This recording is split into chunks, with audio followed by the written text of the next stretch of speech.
Miss Kelly here, and today I am reading more of The One and Only Ivan. We are reading chapters 86 through 90. Our first chapter is called The 7 o'clock Show.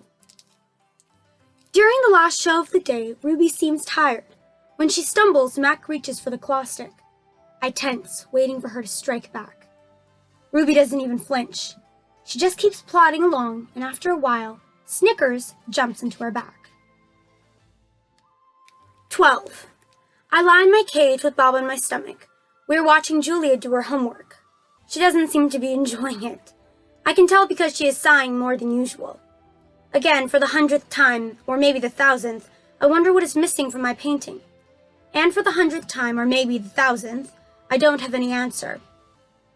Dad, Julia says as George passes by with a mop, can I ask you a question? May I? George corrects. Ask away. Julia glances down at a piece of paper. What's the difference between the words spelled P-R-I-N-C-I-P-A-L and the one spelled P-R-I-N-C-I-P-L-E? First one is the head of a school, like Mrs. Garcia. Second one is a belief that helps you know what's right or wrong. He smiles. For example, it's against my principles to do my daughter's homework for her. Julia groans. If I'm going to be an artist when I grow up, why do I need to know how to spell?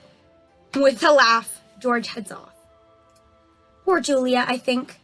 Gorillas get by just fine without learning how to spell. All those endless letters, those sticks and circles and zigzags, filling up books and magazines, billboards and candy wrappers. Words. Humans love their words. I leap up. Bob goes flying, straight into my pool. A word. You know how I feel about wet feet, Bob yells. He scrambles out of the water, shaking each foot in dismay. I look out my window at the billboard. I can still hear Mac's voice in my head. Come to the Exit 8 Big Top Mall and Video Arcade, home of the one and only Ivan, mighty Silverback. I count to 12, and then I count again, just to be sure. H. I lay out 16 pieces of poster board, 4 down, 4 across. A perfect square. What are you up to? Bob demands. I'm guessing it doesn't involve sleep. It has to do with the billboard. That sign's a monstrosity, particularly since I'm not featured. I grab my bucket of red paint. You're not on the billboard because you're not in the show, I point out. Technically, I don't even live here, Bob says with a sniff. I am homeless, by choice. I know, I'm just saying. I study the billboard, then I make 2 fat lines like broom handles. Another fat line connects them. I stand back. What do you think? What is it? No, wait, let me guess. A ladder. Not a ladder, I say. A letter. At least I think that's what they're called. I have to make 3 more. Bob cuddles up next to Knot Tag. Why? He asks, yawning. Because then I'll have a word. A very important word. I dip my fingers into the paint. What word? Bob asks. Home. Bob closes his eyes. That's not so important, he says quietly. Nervous. All day long I knuckle walk circles around my cage. I'm so nervous I can't nap. I can't even eat. Well, not very much anyway. I'm ready to show Julia what I've made. It has to be Julia. She's an artist. Surely she'll truly look at my painting. She won't notice the smudges and tears. She won't care if the pieces don't quite fit together. She'll see past all of that. Surely, Julia will see what I've imagined. I watch Ruby trudge sullenly through the 4 o'clock show and I wonder, what will happen if I fail? What if I can't make Julia understand? But of course, I know the answer. Nothing. Nothing will happen.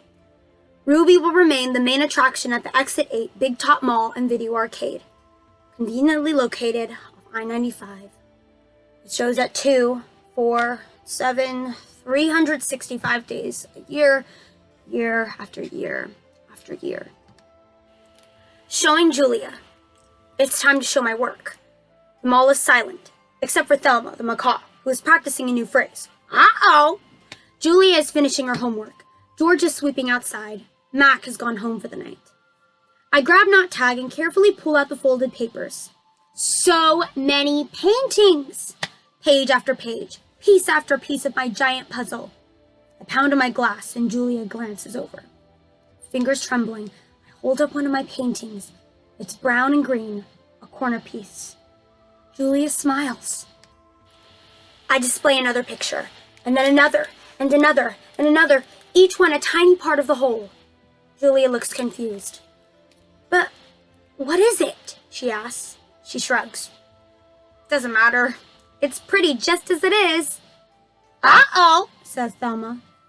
No, I think. No, it does matter.